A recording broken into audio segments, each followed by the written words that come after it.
Hi friends, welcome to Telugu MTech trader. ఈరోజుది market చూసుకున్నట్టయితే నేను క్రూడ్ ఆయిల్ది ఒకటే లాట్ తీసుకున్నాను. సో ఇక్కడ ప్రాఫిట్ అయితే కనబడుతుంది. 10 పాయింట్స్ ఈజీగా క్యాచ్ చేయగలము. సో ఈజీగా 10 పాయింట్స్ క్యాచ్ చేస్తే ₹1000 ఈజీగా వచ్చేస్తాయి. కానీ ఈ ప్రాఫిట్స్ చూసి ప్రభావితం కావద్దు. మనము రిటైల్ ట్రేడర్స్ ఎలా ట్రాప్ అవుతున్నాం, సైకలాజికల్గా మన మైండ్ సెట్ ఎలా ఉన్నది, నేను ఎలా ట్రాప్ అయ్యాను. We're not professionals. ఇంకా 90% పీపుల్ థింకింగ్లోనే ఉన్నాము. 10% ప్రొఫెషనల్ థింకింగ్ ఉన్నోళ్ళు ఈ విధమైన మిస్టేక్స్ చేయరు. సో సైకలాజికల్లీ మనం కరెక్షన్ చేసుకోవాల్సింది చాలా ఉంది. ఇలాంటి ప్రాఫిట్స్ చూసి ప్రభావితం అయ్యి చేసి రూల్స్ బ్రేక్ చేసుకోవడం అనేది కరెక్ట్ కాదు. సో కంట్రోల్డ్గా ట్రేడ్ చేయడము, లిమిటెడ్ రూల్స్లోనే మనం ఎగ్జిట్ అయిపోవడం అనేది చూడాలి. సో నేను మిస్టేక్ చేశాను, ఇంత ప్రాఫిట్ వచ్చింది ఈ రోజుకి. సో కానీ ఈ ప్రాఫిట్ని ఎలా నిలుపుకోలేకపోయాలి. ఈరోజు మార్నింగ్ ఇప్పుడు చూసుకున్నట్టయితే మార్కెట్ ఈ ఏరియాలో ఓపెన్ అయింది ఇక్కడ. సో మార్కెట్ ఈ విధంగా ఇటైతే వెళ్తుంది. ఫ్రెండ్స్, ఇక్కడ క్రూడ్ ఆయిల్ గురించి ట్రేడ్ తీసుకున్నాము. సో ప్రాఫిట్ అయితే కనపడ్డది, కానీ మనము ఏం రూల్ బ్రేక్ చేసామనేది ఇప్పుడు వీడియోలో చూద్దాము. సో మనం మెయిన్ ఓవర్ ట్రేడింగ్ అనేది చేసాము. ఓవర్ ట్రేడింగ్ అంటే క్యాచ్ చేశాను. సో టార్గెట్ పెట్టేసి నేను ఇక్కడ 3 టైమ్స్కి నాకు 2900 మంచిగానే వచ్చింది. సో ఈ టైంలో మనం ఇంతవరకు చేసాము, సరిపోయింది. సో నా టార్గెట్ కూడా అచీవ్ అయింది. సో ఆల్రెడీ మనం రూల్ ప్రకారం ఏంటంటే ఒక రోజులో మనకు 20,000 క్యాపిటల్ తోటి 3% అనుకున్నాం అనుకో, మనకు 600 వస్తే చాలు. కానీ నాకు ఆల్రెడీ ఇక్కడ ఎంత వచ్చింది అని అంటే 11% వచ్చింది. సో 11% వచ్చింది నాకు ఆల్రెడీ. సో నాకు ఈ ప్రాఫిట్ ఇంత కనపడుతుంది. సో బ్రోకరేజెస్ పోను. సో ఇంత ప్రాఫిట్ కనపడ్డప్పుడు నేను నా టార్గెట్ 3%, కానీ నేను 11% అచీవ్ అయ్యాను ఈ డేకి. సో కాబట్టి నేను ఇంకా మళ్ళీ నెక్స్ట్ ట్రేడ్ చేయలేదు కూడా. నేను ఆల్రెడీ నా డే ఎండ్ అయింది అనుకున్నాను. సో ఇక్కడ ట్రెండ్ లైన్ గీసుకుంటే ఇక్కడ చూసుకుంటే ఈడ టచ్ అయింది. సో మార్కెట్ ఈ ఏరియాలోనే ఉంది. నేను ఈడ తీసుకున్నా, ఇక్కడ అయిపోయింది. సో ఇంకా ఇది టచ్ అయ్యి ఇటు వస్తుందేమో అనుకున్నా.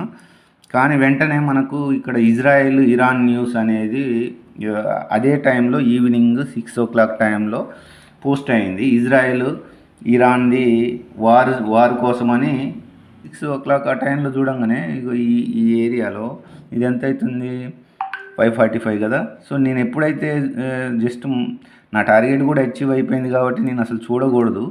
కానీ సడన్గా నేను ఇక్కడ చూడంగానే సో ఈ క్యాండిల్ బ్రేక్ అవుట్ అయింది. ఈ క్యాండిల్లో చూశాను. ఈ క్యాండిల్లో సో ఇలా చూస్తే ఇక్కడ ఈ లైన్కి కింద ఇలా ఇక్కడ చూసుకుంటే సో దీన్ని టచ్ అయినట్టుగా కనపడ్డది. సో నేను ఈ ఏరియాలో ఎంటర్ అయ్యాను కిందికి స్పైక్ కొద్దిగా కిందికి వస్తే నేను ఎగ్జిట్ అవుదాం ఒక ₹500 ఆల్రెడీ 2900 వచ్చింది కాబట్టి. సో 500 అది అసలు అలా చేయకూడదు. మనం ఆల్రెడీ 11% మన టార్గెట్ అచీవ్ అయ్యాం కాబట్టి. కానీ నేను ఇక్కడ ఎంటర్ అయ్యాను కిందికని. సో నాకు ఛాన్సే ఇవ్వలేదు. నాకు మార్కెట్ ఛాన్స్ ఇవ్వలేదు అసలు. ఇంకా సెకండ్ టార్గెట్ ఇక్కడ ఇది ఈ ఏరియా దాకా వస్తుంది కదా అనుకొని నేను ఇంకా ఇక్కడ దాకా వెయిట్ చేశా. అయినా కానీ నాకు ఛాన్సే ఇవ్వలేదు. మార్కెట్ ఈ రెసిస్టెన్స్ని బ్రేక్ చేసింది. సో మళ్ళీ కంటిన్యూస్గా 1 వేలో ర్యాలీ. సో ఇంకా ఇటు పైకి వెళ్ళిపోయింది. ఇక్కడ టాప్ రెసిస్టెన్స్ ఒకటి ఉంది. సో ఆ ఏరియాకి వెళ్ళిపోయింది. సో నాకు ఆల్రెడీ ఎంత ప్రాఫిట్ వచ్చిందో అంత ప్రాఫిట్ అంతా లాస్లోకి వెళ్ళిపోయాను. కానీ ఓపిక్గా అలాగే హోల్డ్ చేశాను. ఎప్పటి వరకు అని అంటే 8:45 అవుతుంది. సో ఈ క్యాండిల్లో 9 ఆల్మోస్ట్ 9 క్యాండిల్లో నేను ఈ ఏరియాలోనే నాకు నేను ఇంకా ఎగ్జిట్ అయిపోయా. నేను ఈ సపోర్ట్ తీసుకొని మళ్ళీ వెళ్తుందేమో, ఇలా పైకి వెళ్తుందేమో అనుకొని నేను ఎగ్జిట్ అయిపోయి మళ్ళీ పైకి ఎంటర్ అయినా. అసలు ఆ విధంగా చేయకూడదు. అసలు ఆల్రెడీ డే 3% రూల్, కానీ 10% రూల్, ఇక్కడ 10% రూల్ కూడా నేను అచీవ్ అయిపోయా. సపోజ్ 20,000తో 10% అంటే చాలా వచ్చింది. నాకు 2,000 రావాలా. సో నాకు 2,900 వచ్చింది. బ్రోకరేజ్ బోన్ కూడా 2,000 ప్లస్ అంటే నేను 10% అచీవ్ చేసి ఆ రోజు టార్గెట్ని. కాబట్టి నేను అసలు ట్రేడ్ చేయకూడదు యాజ్ పర్ ద రూల్. అది చేశాము అని అంటే వీఆర్ బ్రేకింగ్ ద రూల్స్. అంటే మన 10% అంటే మనకు ఒక రూల్ లేదు, ఓవర్ ట్రేడింగ్ చేసే మైండ్ సెట్ ఉంది, గ్రీడీనెస్ ఉంది, ఆశ ఎక్కువ ఉంది అనే సైడ్. సైకలాజికల్గా మైండ్లో అదొక డిఫరెంట్ రిటైల్ ట్రేడర్ మెంటాలిటీ ఉంది. అంటే ప్రొఫెషనల్ ట్రేడర్ మెంటాలిటీ అనేది డిఫరెంట్గా ఉంటుంది. వాళ్ళ ఒక టార్గెట్ అచీవ్ అయిందా, కంట్రోల్డ్గా ఉండటం అనేది ఉంటుంది. సో ఆ మైండ్ సెట్ అనేది మనకు రాకపోవడం వలన ఆడ ట్రాప్ అయిపోయాను. సో నేను ఇటు ఎంటర్ అయ్యాను. సో నేను ఎంటర్ అయిన కొద్ది నిమిషాలకే మార్కెట్ 1 వే పడుతుంది. నాకు ఆల్రెడీ ఎక్కడైతే ఎంటర్ అయ్యానో మళ్ళీ ఇటు వచ్చింది, నాకు రికవర్ అయిపోయాయి. ఇంకా కొద్దిగా నేను ఈడ ఉంటే నా ప్రాఫిట్ ఫుల్ రికవర్ అయ్యేది. ఇంకా ఉంటే నాకు ఇంకా ప్లస్లోకి వచ్చేది మొత్తం. అంటే నాకు 2900 ప్లస్ ఇదంతా నేను ఇంకా ఈ టార్గెట్ దాకా ఉన్నా కానీ నాకు 3000 4000 వచ్చేది. సరే ఇదంతా క్యాచ్ చేయడం అంటే కాకపోవచ్చు కాబట్టి ఈడుకున్నా ఒక 3000 ప్లస్ కానీ 4000లలో ఉండేది మన ప్రాఫిట్.